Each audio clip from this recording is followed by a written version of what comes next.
ZF Music, and this is interesting because I've never actually put much thought into it, even though I do this in practice all the time. I see it all the time. So we're just gonna, you got clockwise, where like 12 o'clock is straight vertical. If you were to say 1 to 10, that would be 5. So you got the actual 1 to 10 of the knob, and you got clockwise. I'm gonna use both to describe this. So it's interesting how the mic gain level can influence the character of the sound and change it completely. When using the Shure SM57 on my guitar amp, the power of the mic instantly jumps up out at you dramatically when the knob is turned from 8 to 10. But it's slow and smooth when turning it from 0 to 8. So like once you get to 8, which would be like 2 o'clock on a clock, once you get from like 8 to 10, max out, it just jumps up. So clockwise, it would be like from 2 to like 5 on a clock. Once you get from 8 to 10, it jumps up and it's like super loud all of a sudden. The strength of it picking up the source. So here's the interesting thing. You have gain and you have digital trim.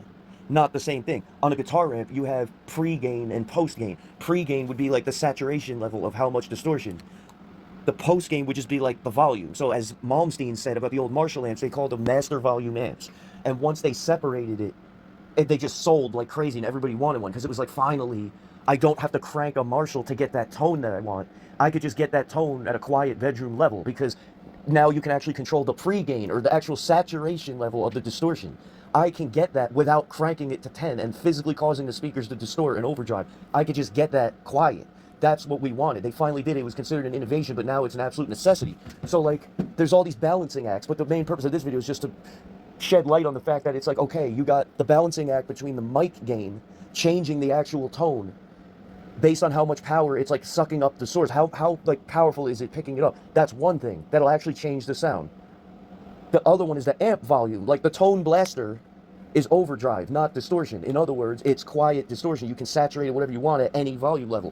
So it's like a supercar where like the power band of the engine, you have like the same power no matter how much speed you're already going. It'll just blast off, like even when you're already going like 80. That's what you would consider an insane power band, an insane engine. So the amp is kind of like that. That being said, it changes the tone of the sound. It actually changes the sound. So for example, this is a crazy thought. Let me hit you with a thought experiment that it's interesting to sit there and chew on it. So okay, I got the mic level at 12 o'clock or like 5. Okay, well it's not picking it up as much, so I got to turn the amp louder. So now you got that, scenario A. Scenario B is I put the fucking mic super loud at like 8 to 10, and then I can turn the amp down. What is the difference in the sound? It's dramatically different because you're influencing just with the mic level.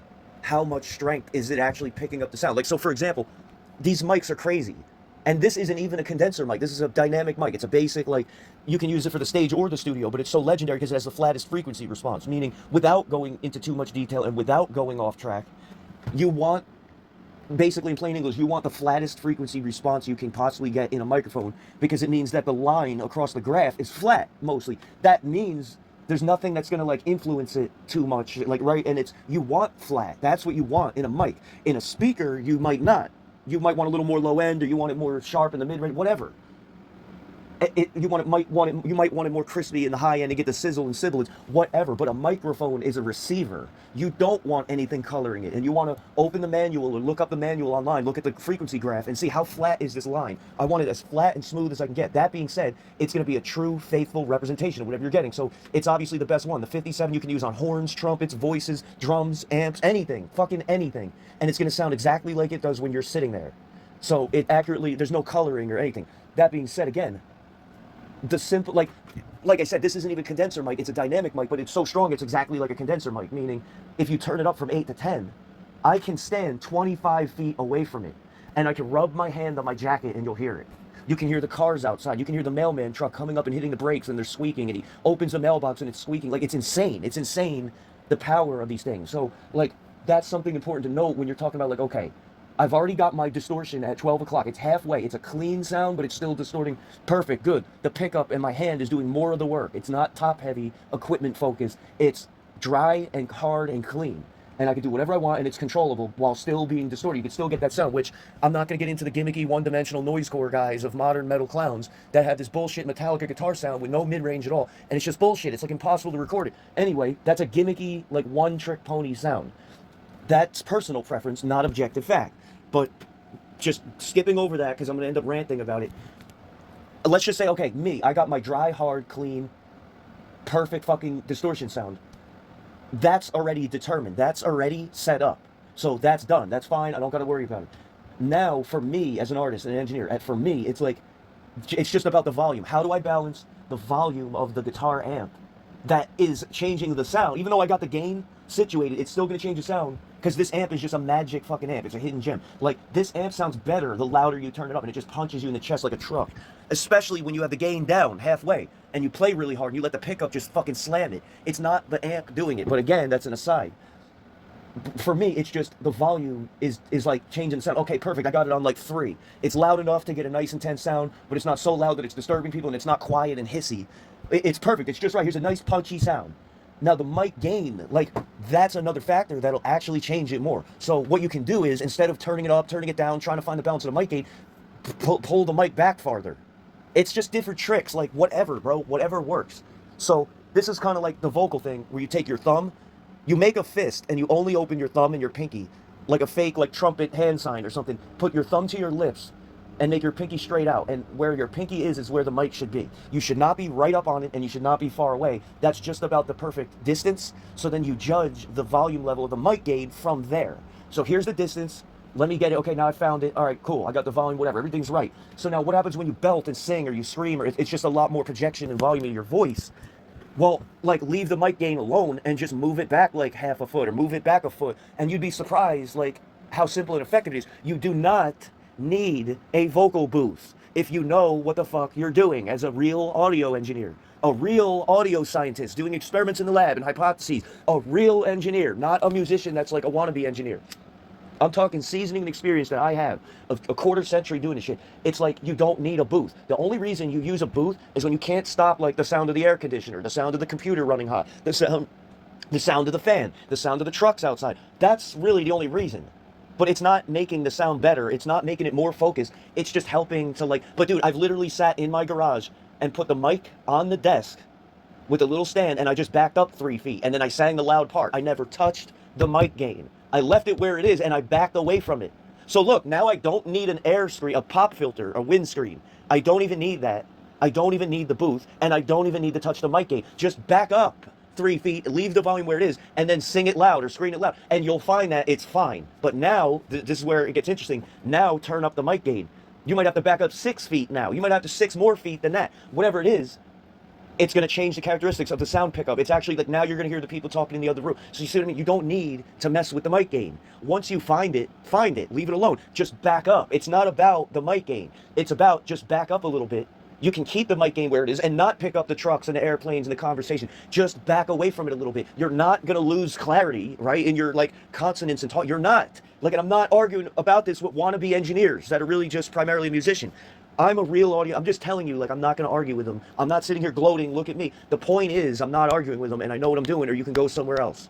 That's the bottom line. Or they wouldn't be hiring me. They wouldn't be seeking out my expertise and seasoning. It's one of them things, like, and then you start adding, like, the corporate illusions because they've cornered and dominated the market, and it has nothing to do with the sound.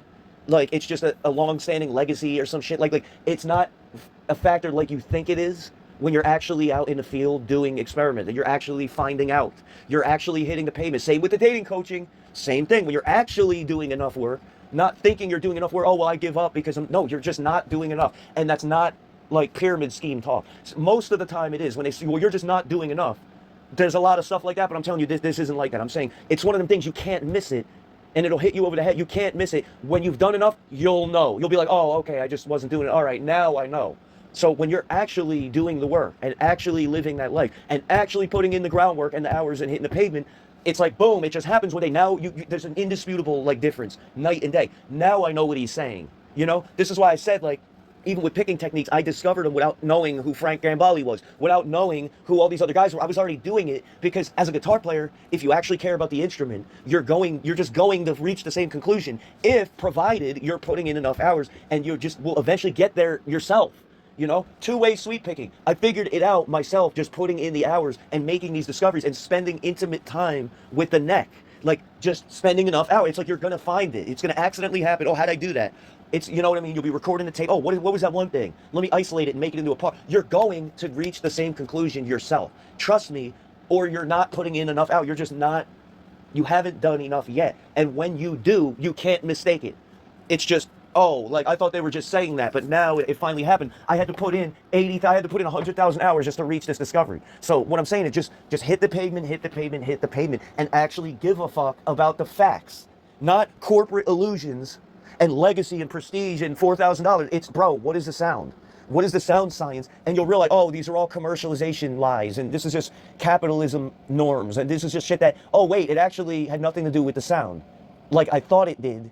And it's just a popular thing people buy. It's just, bro, I care about sound. I use a $300 amp with a $100 mic and a $400 guitar with an $80 pickup. And every time people ask me about the guitar tone, it's miking techniques. It's real engineering. It's not fucking neural DSP. It's not fucking impulse response. It's not the 11 racks and all this gimmicky bullshit. It's just, bro, you're on your knees on the ground in a filthy fucking garage with the microphone, moving it around with angles and mic gain. You're discovering things. You're just doing the work. Like, that's what it is. Getting your fucking knees dirty and sore on the ground, on the floor, figuring it out.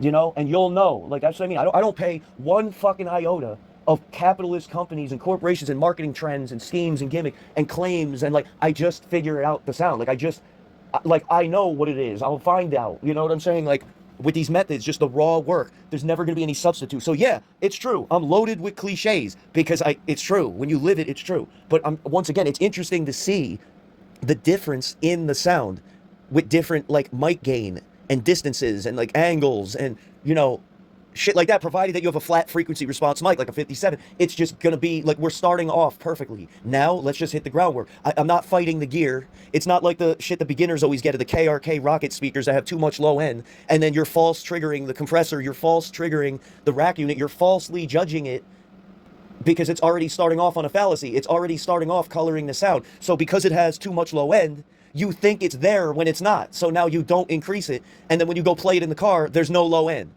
Yeah, because your speakers were doing it. It was throwing you off from the start. So you have to get flat frequency response speakers if you can, and like just have nothing influencing anything. That's the only real way. You have to start off like transparent, then make your decisions. So what happens with, like, that's what happens. There's no low end in the sound now because you thought it was there when it wasn't, because the speakers had too much and it was coloring it. So if you would have got a flat one, you could have heard like where it actually is. So, but it's just a beginner mistake. It's a common mistake. I want to save money. I want to look cool on the internet, like, because I got these yellow fucking speakers, like, but the last thing I give a fuck about is sound, and it sounds like shit. And I just wanted to be cool. Like, and me and the like only other musician basically on my level with anything, I was talking to him about it, my drummer friend. And it's just like, dude, these guys are rushing to get to the praise, to get to the pat on the back.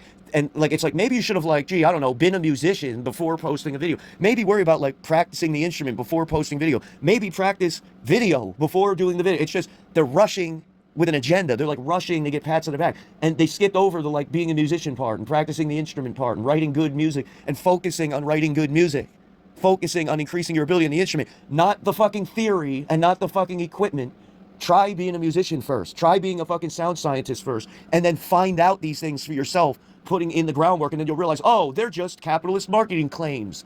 Oh, it actually had no bearing on like reality and shit. It's like, oh, this is what it really is. And now I can ignore that with peace of mind and just go get some cheap thing that works, and it's actually like saving money and it actually does the job. And it's like, they all end up EQing the shit anyway and changing the timbre, the sound, and the dynamics anyway with the compression. They change it anyway, and you fucking think judging the sound of the record is like the amp, and you're gonna sound like that too. They end up changing all the shit anyway, dude. Like, just get the shit that works and shape your own sound and just don't worry about it. Learn as much as you can, and that's it.